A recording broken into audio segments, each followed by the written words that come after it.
Kenyans are still reeling in shock at the Court of Appeal's decision to nullify the election of Alfred Mutua as governor of Machakos County. The governor's legal team has of course said that they're going to appeal to the Supreme Court, the highest court in the land. But all legal experts agree on one thing. It's going to be a very, very tall order for the same Supreme Court that nullified the 2017 presidential elections to uphold the election of Governor Alfred Mutua in Machakos, simply because it was the same election, same issues, same legal issues. In other words, what Kenyans should do, and especially Machakos voters, is to prepare for the high-wire drama of re-election or by-election in Machakos for governor. Now, when you take into consideration the political players currently in Ukambani, the political environment, and then you add recent events, the result is that Kenyans should expect nothing less than a very explosive by-election. Of course, that is assuming that what most legal experts say turns out to be true, and that the Supreme Court says, Rudi kwa debe. Now, I'm going to elaborate on that and give you the factors on the ground and what you should expect very, very shortly. Indeed, immediately after the upcoming very brief commercial break. Don't go away.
Welcome back. Now, the truth is that Alfred Mutua had already launched his presidential campaign for 2022. Now, in the field of marketing, if you want to take over as the market leader, one of the best ways of doing it is to attack the market leader. Attack the weaknesses of the market leader. And in attacking those weaknesses, you position yourself as a very viable alternative to that market leader. Now, this is exactly what one Alfred Mutua has done. And this explains why recently he has been going all out to attack Deputy President William Ruto. Now, the immediate effect of this has been simply the fact that you do not want to have an enemy like DP William Ruto, an extremely powerful man, and some say a very vindictive person. Now, strategically, what Alfred Mutua has been doing is quite a smart strategy. There's nothing wrong with that strategy. Indeed, it's a good strategy. However, he has put himself in a situation where he's rather vulnerable, because his other old-time political enemy, Kalonzo Musyoka, is also still very much around and also has ambitions for 2022. Now, it is no secret that Kalonzo Musyoka and his team, most notably the former Kangundo Senator Johnston Muthama, have made the life of Alfred Mutua as governor of Machakos hell on earth. Now, you know the tribe my father belongs to have a problem pronouncing the word hell. They usually pronounce it letter L of the alphabet. So it is not difficult to imagine when Alfred Mutua was starting his tenure as governor, people like Muthama saying, I will make your life L. I'll make your governorship L. And then an outsider, maybe somebody from outside Kenya, would say, wow, these guys love Mutua. They're going to make Mutua's life love.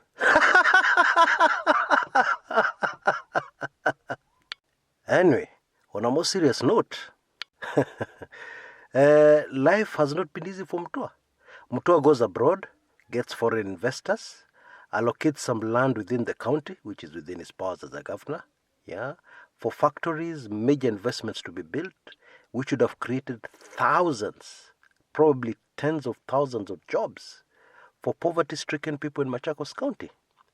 But Kalonzo and Mudhama and Wiper politics does not allow that, because the politics in Ukambani is finish off your opponents.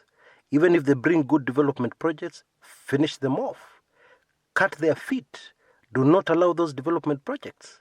Because how can somebody outshine you? Not allowed in Ukambani. And so bottom line, Governor Mutua probably ended up achieving only 10% of what he would have otherwise achieved had there been cooperation. In fact, had these people just left him alone, he didn't need their support, he didn't need their help, they would have just left him alone to help the people, to improve the lives of people in Ukambani. I'm just trying to illustrate the kind of uphill task Governor Mutua has battling for the presidency when he has such enemies in his corner. But in all this, Governor Mutua has one major advantage on his side. The fact that the Kamba voters have tasted milk in their tea for the first time. There's no way they're going back to Turungi or tea without milk. What I'm saying is that the development Bwana Mutua has brought to the place can be seen well beyond Machakos, and many people in Machakos have benefited. And therefore, their political outlook will never be the same again. And this is why the power of people like Kalonzo is waning very, very rapidly.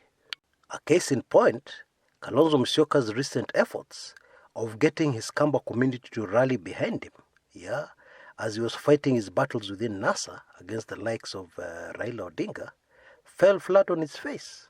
Apart from close sycophants, people were not interested with siding with Kalonzo. And maybe the most telling evidence of that was when church leaders in the region came together and dismissed his calls of unity for, within their Kamba people. Of course, unity behind Kalonzo Musyoka.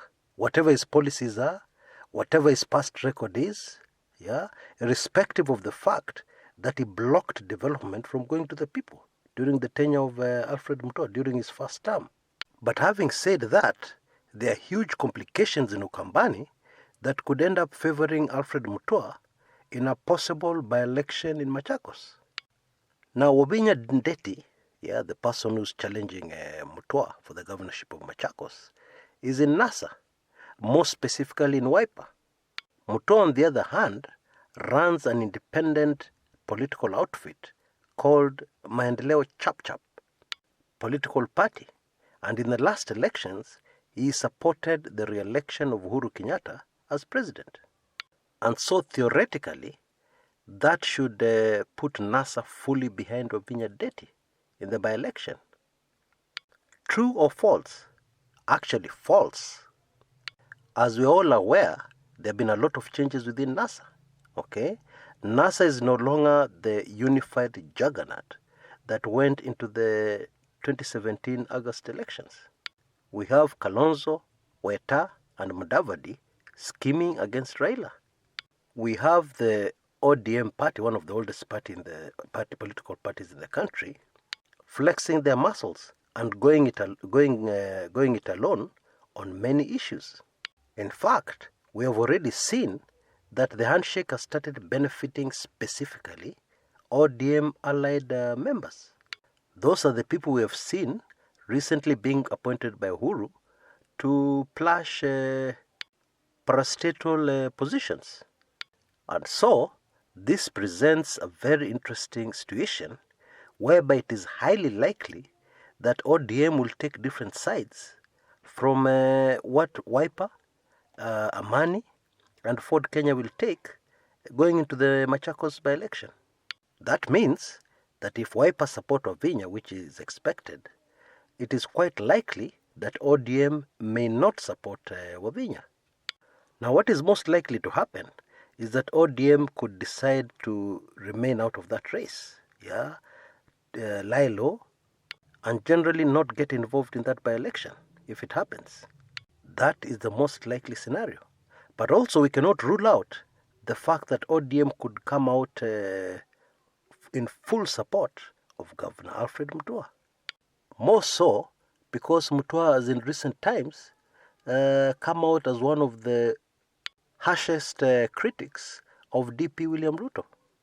Now, I think I begin to get a picture of what could start unfolding in Machakos in case you go ahead with the by-election, which looks actually quite likely. Now, there's one very important factor that makes it a huge mistake to ignore Dr. Alfred Mutua's bid for the presidency in 2022. And we shall look into that in part 2 of this very enthralling series. You know what you need to do? Wait for the link to appear on the top left-hand corner of the screen. Click on it and you should be well into part 2 immediately. See you there in a bit. This is Chris Kumekucha.